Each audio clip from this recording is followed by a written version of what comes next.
ಕೂಡ ಅವ್ರು ಹೇಳ್ತೀನಿ, ನಾನು ಹೇಳ್ಕೊಡಲ್ಲ, ನೀನು ತಾಕತ್ತಿದ್ರೆ ಕಲ್ತ್ಕೊ ನೀನು ಅಂತ. ಅಲ್ಲಿ ಹೇಳ್ಕೊಡೋದೇನು, ಅವ್ರ ಜೊತೆ ಕೂತ್ರೇನೆ ಅಷ್ಟು ತಲೆ ಒಳಗೆ ಬರೋದು, ಹಂಗೆ ಬರೋದು. ಅವ್ರ ಜೊತೆ ಅವ್ರ ಮುಂದೆ ಕೂತ್ರೆ ನನಗೆ ಪ್ರಪಂಚನೇ ಕೂತಾಗ, ಅವ್ರ ಮುಂದೆ ಕೂತಾಗ ಅವ್ರನ್ನ ಒಪ್ಸಿದ್ರೆ ಸಾಕು ನನಗೆ. ಆ ಥರ ಒಂದು ನಮ್ಮ ಸಂಬಂಧ ಅವ್ರ ಜೊತೆಲಿ ತುಂಬಾ ಏನ್ ಹೇಳಿ, ಅದು ಅಂಥ ಗುರುಕುಲಗಳು ಬೇಕು ಇವಾಗ ಇಂಡಸ್ಟ್ರಿಗೆ.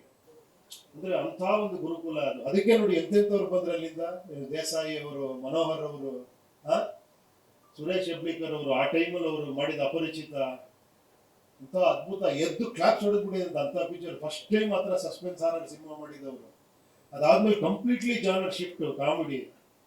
ಆಮೇಲೆ ಅನುಭವ ಮರೆಯಕ್ ಸಾಧ್ಯನೇ ಆ ಕೈಲಾರ. ಗ್ರೇಟ್, ನಿಜವಾಡ. ಆ ತರ ಒಬ್ರು ತನ್ನನ್ನು ತಾನೇ ಹೀರೋ ಆಗಿ, ಡೈರೆಕ್ಟರ್ ಆಗಿ ಲಾಂಚ್ ಮಾಡ್ಕೊಂಡು ಅಂತ ಸೂಪರ್ ಡೂಪರ್ ಇಟ್ಕೊಟ್ಟು, ಏನ್ ಹೇಳಿ, ಇಡೀ ಇಂಡಸ್ಟ್ರಿ ಬೇರೆ ಆದ್ರೆ ಕಾಶಿನಾಥ್ ಇಂಡಸ್ಟ್ರಿನೇ ಬೇರೆ ಇತ್ತು. ಆ ತರ